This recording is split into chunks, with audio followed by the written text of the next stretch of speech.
What is good, YouTube? My name is Ash Porter and welcome to the channel. Today, or this week, the book vlog is this bad boy, Atomic Habits by James Clear.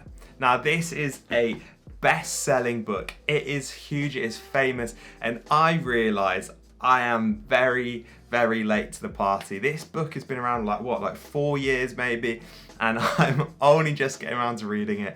Everyone was raving about it, but I'm here, I'm doing it, it's finally happening. You know, I loved The Power of Habit by Charles Duhigg, and I feel like, from what I understand, this book is just gonna complement that beautifully. Now, James Clear was a blogger who has now become a award-winning author. Obviously, this book just blew up. You know, #1 best-selling book, and he's a #1 best-selling author now. He travels all around the world doing speaking, keynote speaking, all that kind of stuff, teaching about how to form habits and, you know, the power they have to revolutionize and change our lives. I'm so excited to read this book. I think, from what I understand, the way it's slightly different to The Power of Habit is that within The Power of Habit, it's very scientific. It's very like, this is how your brain works. This is the experiments we've done to work out how habits are formed, what it's all about. Whereas James Clear's is all about his journey of learning how to form habits, and it's much more, or at least I think it's going to be much more of like a easy, understandable, applicable way of looking at habits. I'm so excited to read this. I cannot wait to get into it. So, without further ado, let's get into the book vlog. I'm not gonna deny it, this book is not in great shape. I mean, look at that, it's like a coffee stain, there's some writing, but I guess that's what happens when you get secondhand books, right? I've also skimmed through the book and there is a lot of pen markings in different places, and so I guess I'm just gonna have to deal with that. Straight off the bat, quite literally, what an opening story. That is how you hook someone in, draw someone in, engage people. Like, he's absolutely nailed this.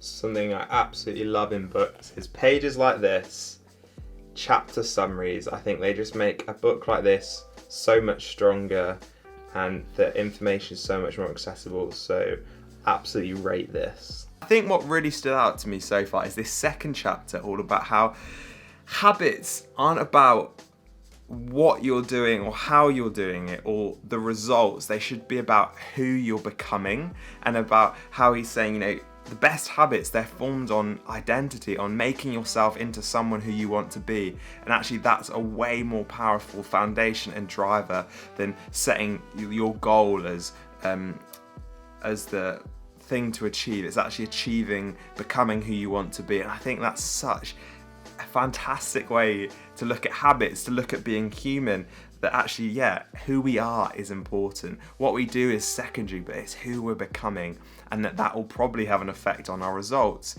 but the results are going to be way more longer lasting, because at the end of the day, if you set yourself a goal and you achieve it, that success is only temporary, because you're just going to have to set yourself another goal. Whereas if you're changing who you are and who you want to be, that's going to last a lifetime, and that's going to lead to way more success, way more happiness, and probably at the end of the day, the results you're going to want to see through the habits you're making. Phenomenal first few chapters.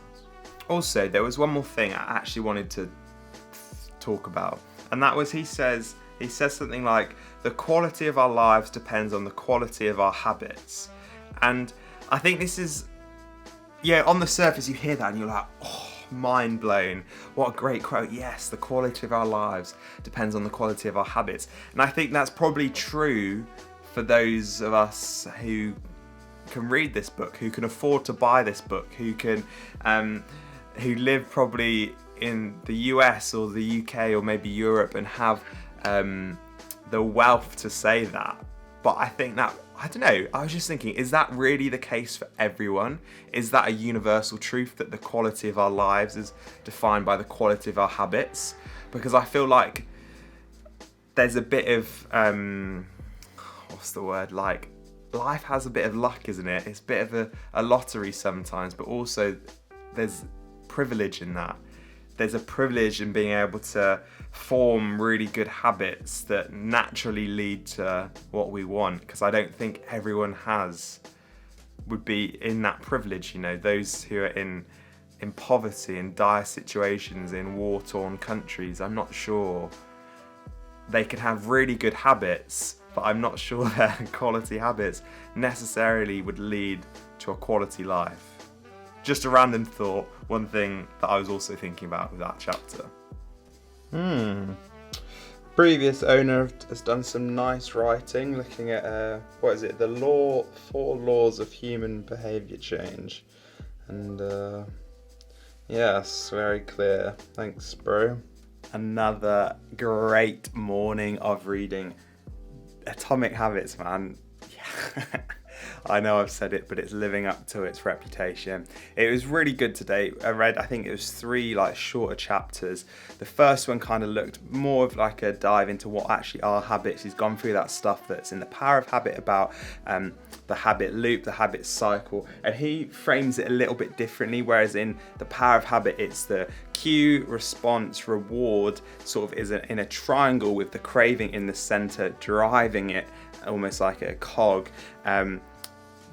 Clear describes it as like the first is the cue, the second is the craving, third is the response, fourth is the reward. So just a slightly different way of framing it, but the same thing. It's the habit loop, it's the habit cycle, and that's great stuff that I kind of already knew. So some of the really interesting stuff today though was looking at his, or I don't know if it's his, but he's writing it quite in an authoritative way, the laws of behaviour change, right? And his 4 laws, and he starts going into a dive quite practically at how do you form new habits. This is specifically forming new habits at the moment. There's not as much on changing old habits, but the first one is all about making it obvious. And so there's the first step is kind of like identifying your good and bad habits. Not that all habits can be split into good and bad, but he again follows up on the previous chapter about identity. And so it's looking at your day, making this list of everything you do, right?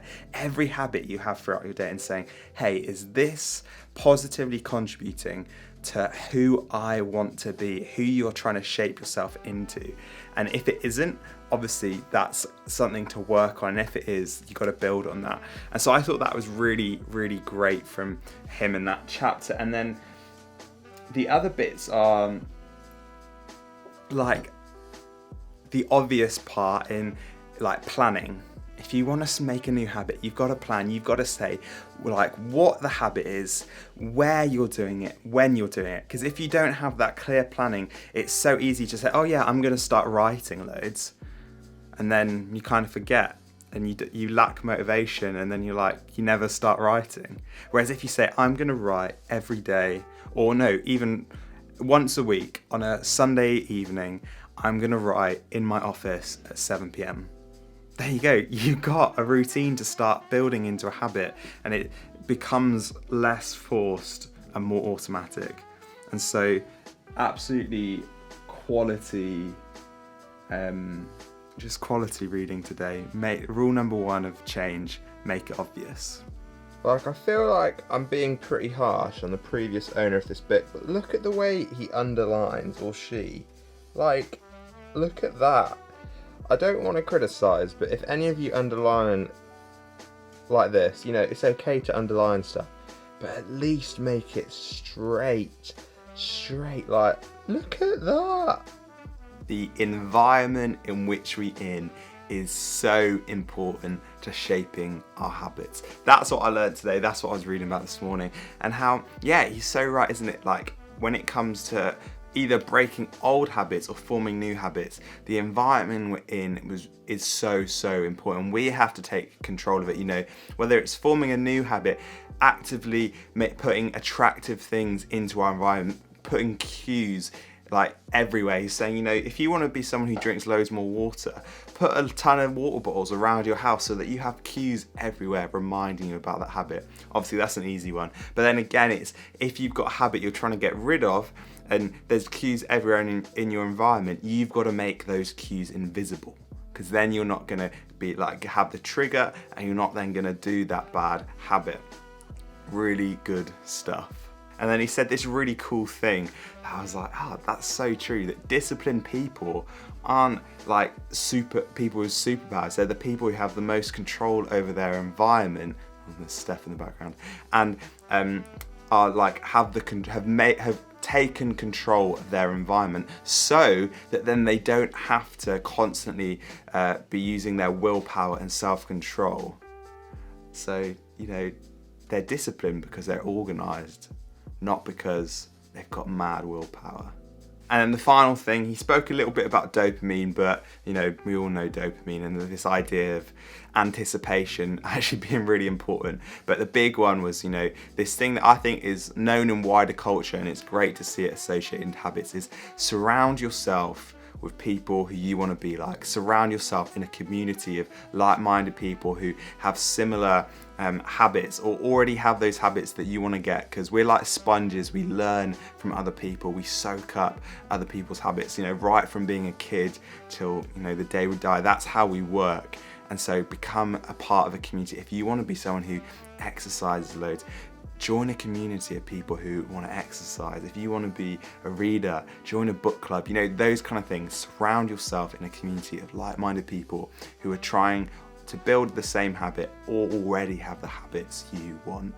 Good morning. It is a rainy Saturday today. Obviously, I'm still in my pajamas and my dressing gown, but I've been reading Atomic Habits. I'm actually like halfway through now. Before I say what I've been reading about today, I just want to say I'm so impressed by this book.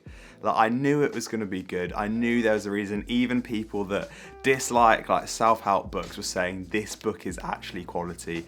But now reading it, I'm like, it's honestly the type of book that should be taught in school, isn't it? Like, it's that important. It can be that life-changing, and I'm loving it. I love this kind of stuff, and so Atomic Habits is absolutely killing it. But today, some of the stuff I read about was the idea that really our cravings are just deeper like manifestations of motives that are like base human motives in our nature. So that's say eating, reproducing, feeling of achievement and success. All those like basic human motives manifest themselves into our different cravings, and they obviously take so many different shapes. Like, we aren't born with the craving of playing video games, but we learn throughout life that video games can give us a sense of achievement, and so then that motive turns into that craving. And then beyond that, it's, you know, this idea that really cravings are and habits are a reaction to saying, I want to feel different than I do right in this moment. And that's what the cue is. Oh, this could make me feel a little bit different. Oh, if I do eat this, I will no longer be hungry. If I go and play video games, I'll feel a bit more successful. All that kind of stuff. And it is really, really interesting. And then the other thing, we kind of made it onto the third law about making it easy in terms of building new habits. And this idea which I really like, because you hear everywhere these people who maybe don't know a lot about habits saying, oh, it takes 30 days to build a habit and stuff. And you know, he's saying that just isn't true, that it isn't a time scale thing. It's a like repetition frequency thing. So if you're doing something once a day for 30 days, you're probably not going to build a habit like within that 30 days. Whereas if you're doing it 3-4 times a day, it's going to build a lot quicker. And obviously there are some habits that maybe are daily, and so they're probably going to take longer, but it's all about frequency rather than time scale. And then the final bit, which was like the opposing ideas of, again, make it easy. Building a new habit, make it easy for yourself. Make it easy, have cues everywhere.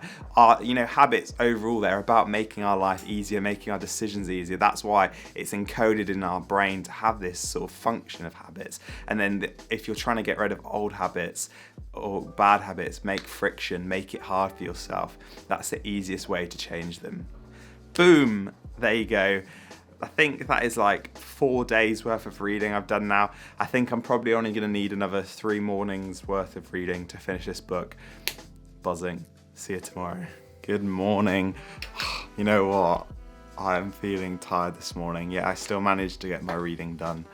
And today was good. It was kind of, some of the key points were with habit forming and changing, you got to look at the decisive moments and make those small changes. So he talked about like the 2-minute rule, and so starting a habit can just be a 2-minute thing. So if you want to be someone who is a runner and runs every day, what your habit should be is actually tying your shoelaces, going downstairs, putting on your running gear and tying your shoelaces. That's a 2-minute habit, but then it makes the rest of it easier, and it's like a decisive moment.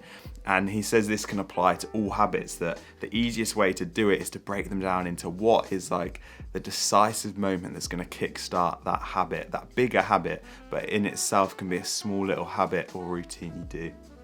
So I really enjoyed that, and he kind of called that like the habit of showing up as well. Like that's how you succeed, is you show up, you give it a go again and again and again and again.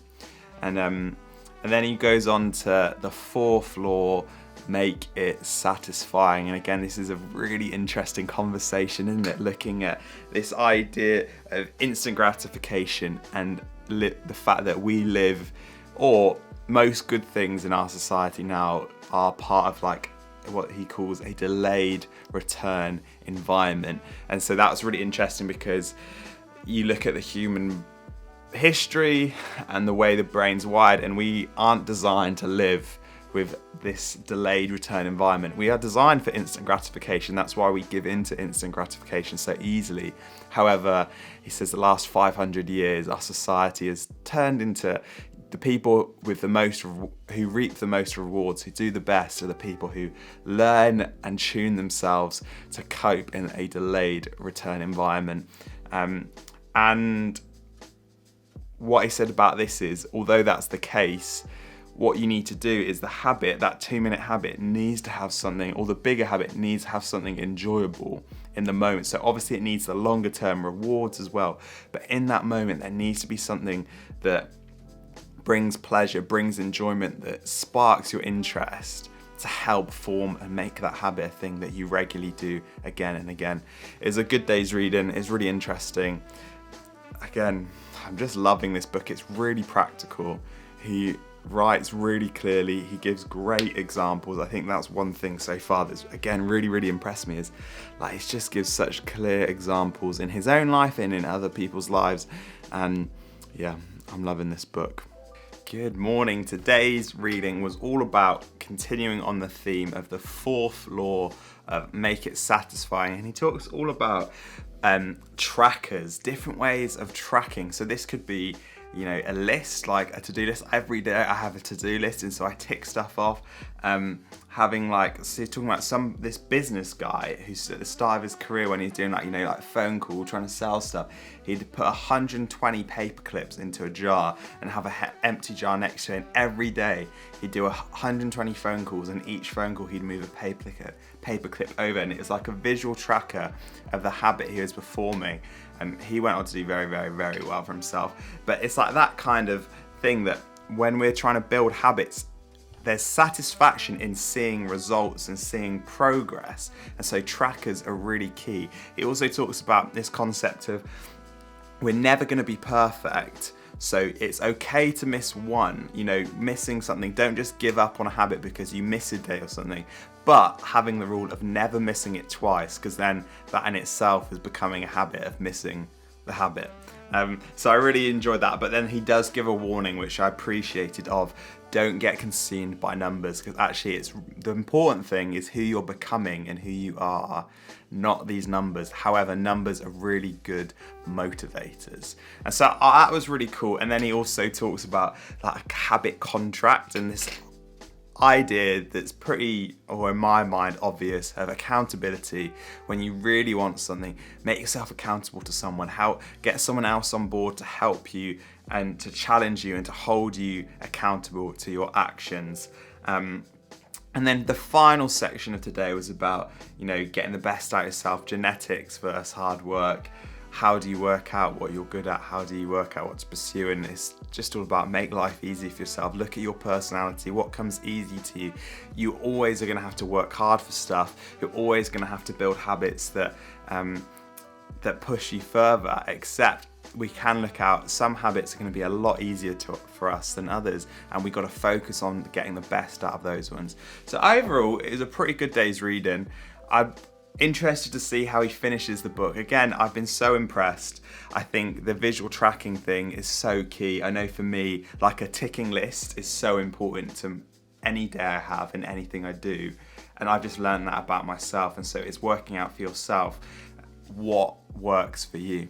Today, I found out something quite interesting, you know, that I finished reading Atomic Habits, and I'll come on to that in a minute, and what I read today. But how a book like Atomic Habits, the way you read it and can understand it and the way it affects you can really be dependent on your mood. So for most of the rest of the week, it's not been a great week for me, but I felt motivated to read. I've been excited for Atomic Habits.